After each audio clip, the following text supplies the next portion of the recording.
Ready start.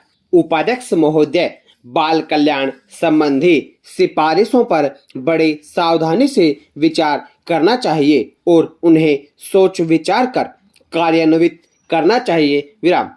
Bharat में गांवों में और नगरों में यह सामान्य धारणा है कि बालक को ईश्वर रूप माना जाता है। विराम। ब्रिटिश शासन में हम बालकों की दशा सुधारने की दृष्टि से कोई उपयुक्त बाल नीति निर्धारित नहीं कर सके। विराम।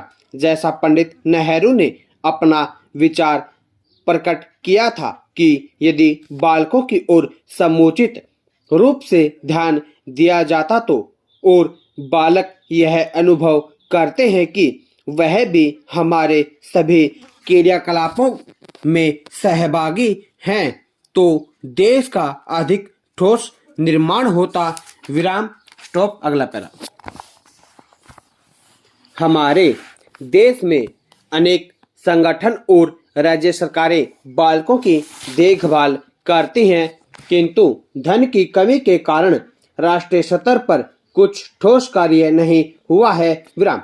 मुझे विश्वास है कि यदि सामान्य जनता में से प्रत्येक व्यक्ति वर्ष में 5 पैसे का योगदान करे तो हमारे पास पर्याप्त मात्रा में धन एकत्रित हो सकता है और हम बालकों के लिए केंद्र और राज्यों के स्तर पर रचनात्मक और व्यापक नीति बना सकते हैं। विराम।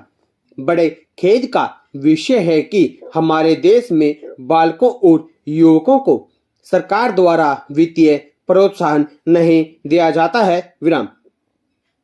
राष्ट्रीय क्षेत्र में बालकों की प्रतिभा बढ़ाने के लिए कोई अनिवार्य व्यय मद नहीं है। विराम। हमारे देश में बालकों की बहुत अधिक उपेक्षा की जाती है। विराम। जब कोई देश समाजवादी होने का दावा करता है तो युवकों और बालकों की देखरेख का भार उस देश की नीति का मूल आधार होना चाहिए। विराम। अगला पैरा। प्रथम टिप्पणी में कहा गया है कि सभी बालकों के लिए स्वास्थ्य कार्यक्रम तैयार किया जाना चाहिए। विराम। लेकिन स्वास्थ्य केंद्र उन्हें साधारण औषधियां भी नहीं देते। विराम। परिवार नियोजन के साथ साथ सरकार की वित्त तथा प्रोत्साहन नीति के माध्यम से वर्तमान बालकों की उचित देखरेख की जानी चाहिए। विराम। यदि हमने इस पहलू की उपेक्षा की तो इस देश के युवकों और बालकों का मस्तिष्क एवं प्रतिभा पूर्णतः कुंठित हो जाएगी। विराम। क्या ये सिफारिशें केंद्र के वित्तीय प्रोत्साहन तथा राज्य सरकारों के उचित प्रोत्साहन के बिना सफल सिद्ध हो सकती हैं? Question mark. अतः योजना आयोग के वित्तीय प्रोत्साहन से बालकों के कल्याण के लिए प्रतिवर्ष यथार्थ नीति निर्धारित की जानी चाहिए। विराम। यदि बालकों के लिए प्राथमिक शिक्षा के विस्तार के लिए धन खर्च किया जाए तो बेहतर होगा। विराम। इस प्रयोजन के लिए दी गई राशि बढ़ाकर 3 गुनी की जानी चाहिए। विराम। यह भी सिफारिश की गई है, जो स्वागत योग्य भी है, कि 14 वर्ष से कम आयु के बालक को कठोर काम पर नहीं लगाना चाहिए और उससे भारी काम नहीं करवाना चाहिए। विराम। यदि इसे सार्थक बनाना है तो इसे कठोरता से कार्यान्वित करना चाहिए। विराम।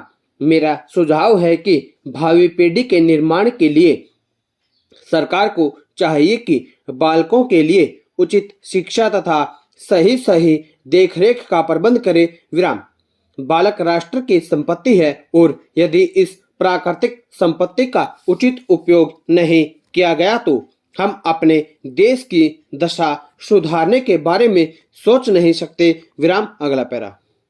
विभिन्न संवैधानिक उपबंधों तथा राज्य सरकारों द्वारा बनाए गए कानूनों के बावजूद हम अपने बालकों के लिए समुचित कार्य भी नहीं कर सकते हैं। विराम।